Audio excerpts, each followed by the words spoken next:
Setiap orang layak mendapatkan kesempatan kedua. Namun, bagaimana jika kesempatan tersebut justru menjadi akhir dari segalanya? Seorang petinju amatir di Prancis terlibat dalam perkelahian dan akhirnya dipenjara.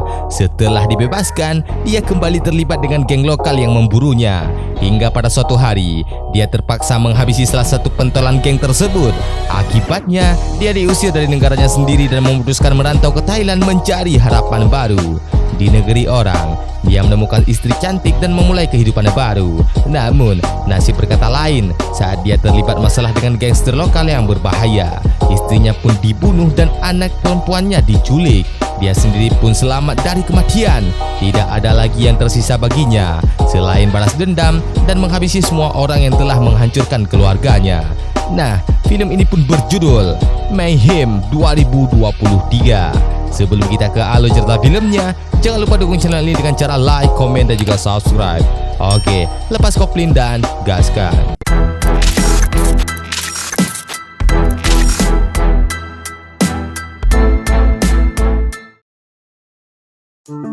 Seorang petinju amatir yang sedang merintis karirnya tiba-tiba mendapati dirinya di tengah-tengah pertarungan. Sasana tempat mereka berlatih diserbu oleh kelompok preman. Dan tanpa pilihan, Sam terlibat dalam insiden tersebut. Dia dan pelatihnya, Safi, akhirnya dijebloskan ke penjara dan dijatuhi hukuman percobaan selama 45 hari. Pelatihnya marah besar, menegaskan bahwa Sam seharusnya tidak terlibat dalam urusan tersebut. Namun, sebagai keturunan imigran yang lahir di Prancis, hidupnya di wilayah kumuh telah memaksa Sam untuk bertahan dan melakukan apapun untuk bertahan hidup. Ironisnya, Sam baru saja memulai karirnya sebagai petinju profesional sebelum akhirnya terperangkap di balik jeruji besi. Setelah dibebaskan dengan syarat, Sam masih diharuskan untuk melaporkan diri secara berkala dan diingatkan untuk tidak terlibat dalam kejahatan lagi. Namun, kehidupan Sam telah kehilangan kedua orang tuanya di masa lalu dan dia pernah terjerat sebagai anak buah gangster lokal bernama Farhad. Meskipun kedua orang ini memerintahkan Sam untuk berhenti terlibat, Farhad meminta dia untuk melakukan pengiriman narkotika. Sam pun menolaknya. Dia pun bersumpah untuk tidak melakukan hal jahat lagi di dunia kriminal. Jaksa wanita yang menanganinya memberikan nasihat untuk memperbaiki perilakunya di luar sana demi kelangsungan hidupnya. Sam akhirnya memutuskan untuk mencari pekerjaan dan konstruksi adalah salah satu opsi yang tersedia. Namun, pekerjaan itu tidaklah mudah dan seringkali berbahaya, terutama karena kebanyakan rekan kerjanya adalah imigran dari Afrika yang mencari kehidupan yang lebih baik di Paris. Meskipun demikian, Sam tetap rajin dan jarang mengeluh. Saat dia menjalani kewajiban sebagai bekas narapidana, Sam berharap dapat kembali ke kehidupan yang lebih baik di rumah. Saat itu, anak buah Farhad diperintahkan untuk membawanya. Kedua orang ini meminta Sam untuk ikut bersama mereka. Namun Sam memilih untuk melarikan diri. Dia pun masuk ke dalam sebuah gedung yang sedang dalam proses konstruksi. Hanya ingin bersembunyi. Namun, kedua orang ini terus mengejarnya ke dalam gedung. Sam berusaha mencari tempat untuk bersembunyi. Tetapi salah satu dari mereka yang bernama Kim berhasil menemukannya dan menyerangnya. Sam tentu saja bertahan dan terlibat dalam perkelahian yang menyebabkan salah satu dari mereka terjatuh dan meninggal. Masalahnya pun menjadi besar karena Kasim adalah adik dari Farhad. Sam memutuskan untuk melarikan diri dari Paris, memasuki masa yang penuh kekacauan.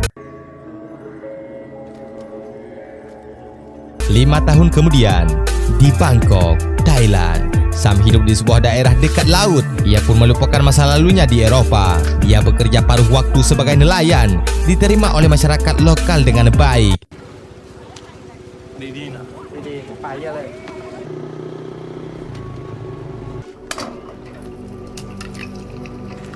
Sam memiliki seorang anak angkat perempuan bernama Dara dan istrinya Mia. Mia adalah seorang yang Sam temui ketika baru tiba di Thailand. Mereka cocok karena ibu Mia berasal dari Prancis dan lebih fasih bahasa Prancis seperti Sam. Mereka mengantar Dara ke sekolah. Meskipun Sam bukan ayah kandungnya, Dara sangat menyayangi Sam. Mia bekerja di kafe bernama Paradise yang dimiliki oleh kakak sepupunya. Sementara Sam menjadi portir di Hotel Dosit. Ia pun menjemput turis asing dari bandara.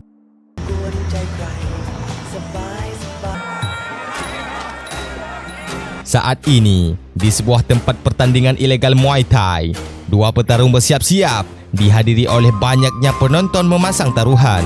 Sombat, kakak sepupu Mia, menyebutkan Sam memperkenalkannya kepada pelatihnya, yaitu Hansa. Sam melakukan pemanasan dan dipijat untuk persiapan bertarung. Kemudian dia naik ke atas ring. Setelah pertarungan sengit, Sam berhasil menang.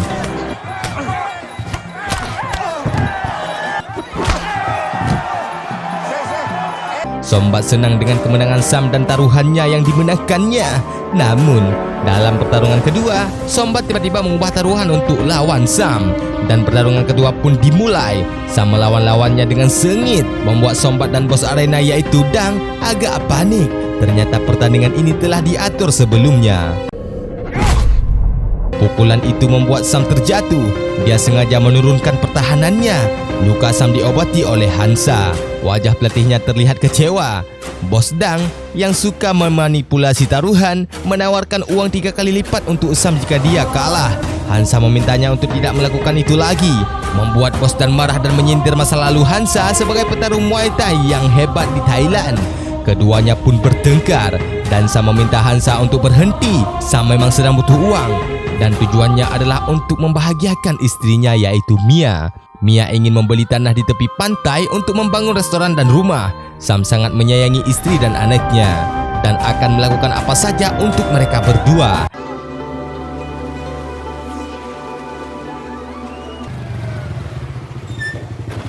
Saat mereka ke kantor pertanahan, petugas tampak curiga. Mia menjelaskan bahwa ayahnya orang Thailand dan ibunya Prancis.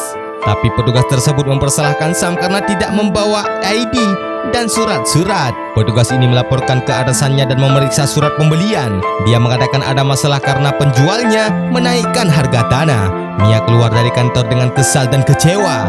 Dia menjelaskan kepada Sam bahwa harga tanahnya naik. Sam berjanji akan mencari uang untuknya dan dia memutuskan untuk pergi ke kafe dan restoran Paradise milik Sombat. Ketika Sam tiba di restoran, dia berharap Mia baik-baik saja. Dia ingin bertemu dengan Sombat dan meminta bantuan soal tanah di pantai. Tiba-tiba, Sombat memberitahunya bahwa pemilik tanah, Narong, adalah sosok berbahaya, kepala gangster yang terlibat dalam berbagai kegiatan ilegal. Sombat telah berbuat janji dengan Narong dan sudah bergegas ke tempat yang dijanjikan. Mereka menemui Narong, yang ternyata adalah seorang buli Prancis yang telah lama tinggal di Thailand. Orang di sebelahnya adalah tangan kanannya. Narong sudah mendengar masalah Sam dari Sombat tentang tanah yang ingin dijualnya. Dia bertanya apakah Sam sudah menjadi warga Thailand. Sam menjawab belum, karena tanah itu untuk istrinya. Keduanya menawarkannya, menganggap bahwa Sam hanya dimanfaatkan oleh istrinya. Sam terlihat tidak senang. Narong memesan makanan untuk Sam dan Sombat menyuruhnya makan terlebih dahulu. Narong menjelaskan bahwa dia tidak akan menurunkan harga tanahnya, tetapi sebagai sesama warga Prancis, dia akan membantu Sam. Dia mendengar bahwa Sam adalah petugas bagasi di Hotel Dusit dan dia menawarkan bantuan untuk memindahkan barangnya ke bandara dengan imbalan tanah itu menjadi milik Sam. Sam merasa bingung. Narong meyakinkannya bahwa setiap orang pantas mendapatkan kesempatan kedua. Narong menegaskan bahwa Sam tidak meninggalkan Prancis untuk hal yang sia-sia dan menyarankan Sam untuk mengambil kesempatan ini. Sam pun merasa terjebak karena ingin membahagiakan istrinya dan dia mengambil langkah yang salah tanpa berkonsultasi terlebih dahulu dengan istrinya. Di rumah, Sam masih memikirkan tawaran tersebut.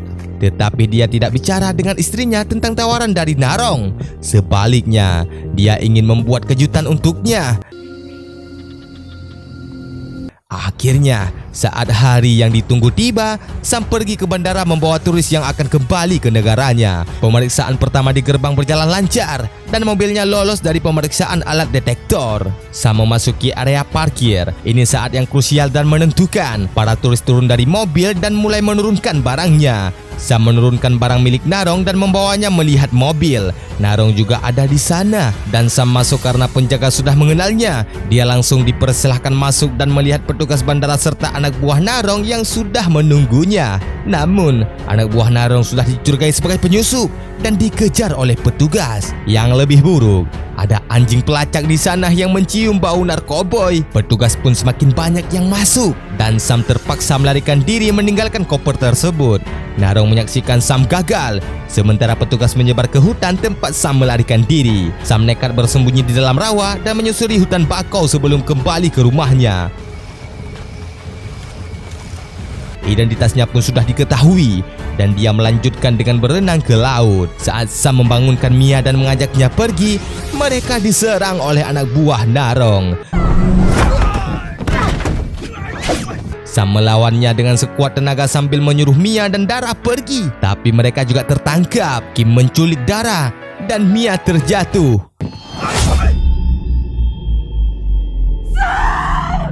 Mengkhawatirkan Sam, anak buah Narong menghabisi Mia dan rumah mereka disiram bensin.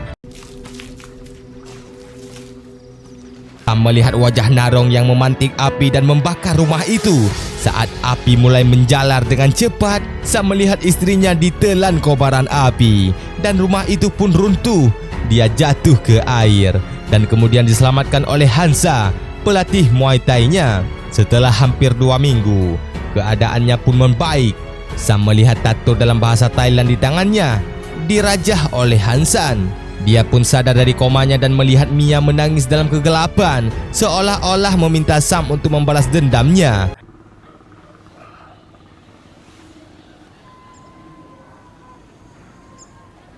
Hansa mengatakan padanya bahwa Narong pasti sudah kembali ke Bangkok dan bahwa Kim sering berada di wilayah Bancang. Dia menyarankan agar Sam meninggalkan Thailand sambil memberikannya foto darah untuk membantunya. Tapi Sam tak ingin ini selesai begitu saja. Dendam berdarah harus dibalas dengan darah. Dia melihat foto darah dan bersumpah untuk memburu penjahat-penjahat itu.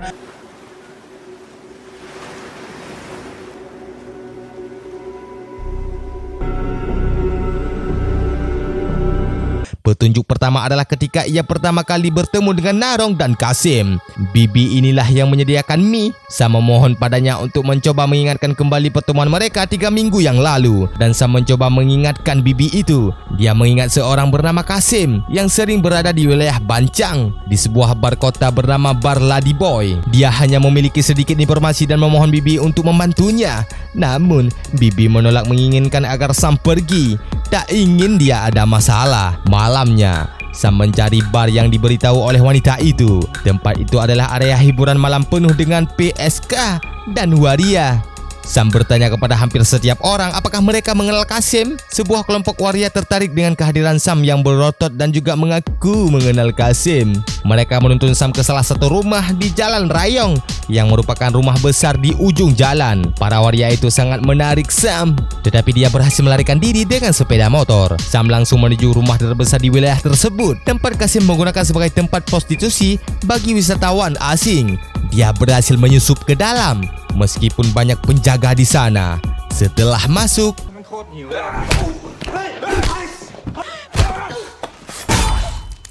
Sam mengenali 3 orang yang terlibat dalam pembantaian keluarganya. Mereka tengah berpesta dengan para turis. Sam menyamar sebagai pelayan dan mulai mengintai. Ketika salah satu wanita mengenali Sam, dia naik ke lantai atas dan melihat Kasim memeriksa kamar-kamar. Sam bertindak tanpa ampun saat menyerang para pengawal dan menemukan Kasim.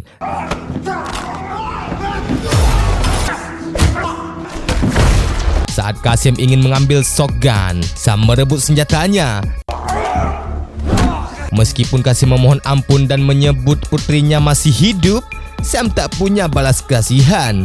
Dia menunjukkan foto putri Kasim kepada para gadis dan turis di sana. Salah satu wanita mengakui bahwa banyak anak buah di sana kemarin, tetapi semua sudah dibawa ke Bangkok. Sam meninggalkan rumah itu setelah menodongkan shotgun ke arah Kasim, membuang senjatanya ke kolam dan berhasil lolos. Kembali ke tempat Hansa, Sam meminta bantuan untuk mencari putrinya di Bangkok. Hansa memberi kalung warisan keluarga yang menyediakan senjata untuk Sam. Mereka bersiap-siap untuk pergi ke Bangkok. Sombat pun memberitahu Sam bahwa dia tidak ingin terlibat dalam urusan tersebut lagi dan akan menjual restorannya. Sam berterima kasih dan bersiap-siap untuk perjalanan ke Bangkok.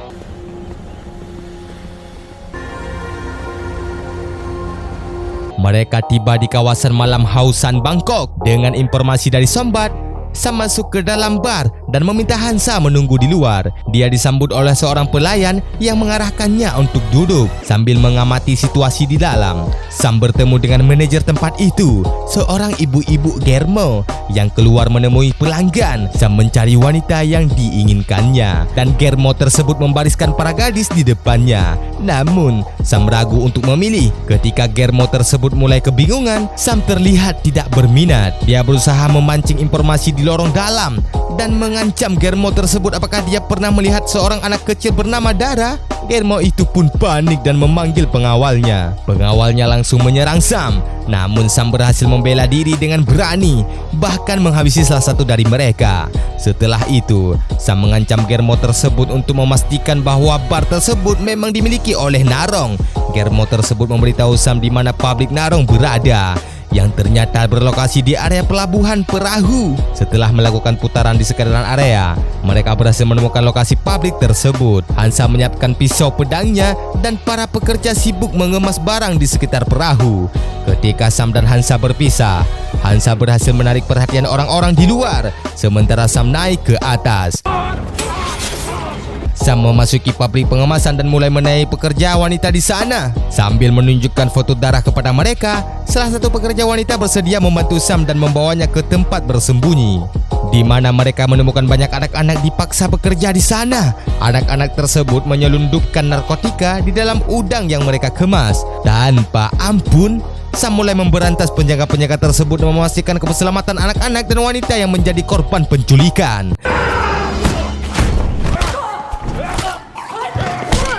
Setelah mendapatkan informasi tentang keberadaan putrinya, yaitu Dara, Sam bertanya apakah Narong berada di sana. Salah seorang wanita memberitahunya bahwa Narong memang ada di sana dan berkantor di ruang atas. Setelah mengirim anak-anak dan wanita tersebut pergi, Sam memasuki lorong menuju ke atas.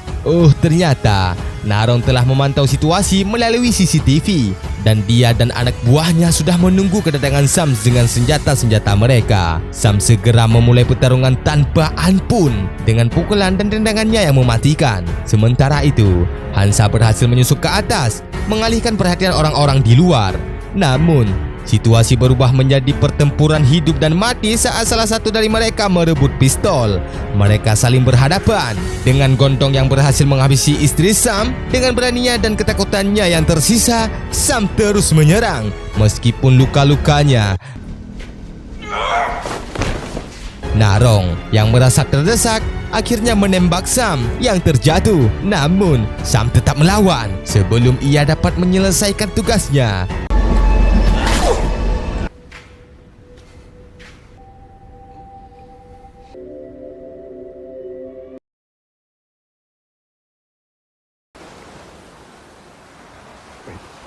Suara memanggil dari belakang membuat Sam mengurungkan niatnya. Darah muncul dan memeluk ayah angkatnya, meminta dia berjanji untuk tidak meninggalkannya lagi. Dengan penuh kasih, Sam memeluk anak angkatnya. Ia pun berjanji untuk selalu menjaganya. Pada saat itu, pistol yang telah terjatuh sebelum meletus dan Sombat dengan penuh penyesalan memilih untuk mengakhiri hidupnya sendiri sebagai akibat dari dosanya. Dan film pun sudah berakhir. Bagaimana? Sangat seru bukan? Film ini berakhir dengan penuh emosi dan harapan bahwa keadilan akhirnya tercapai. Semoga Anda menikmati film ini. Terima kasih telah menyempatkan waktu untuk menonton. Jangan lupa dukung channel ini dengan cara like, komen, dan juga subscribe. Aktifkan loncengnya supaya kalian tidak ketinggalan video terbaru dari kami. Ya, gitu saja. Sampai jumpa di next video. Bye-bye. Always mantap.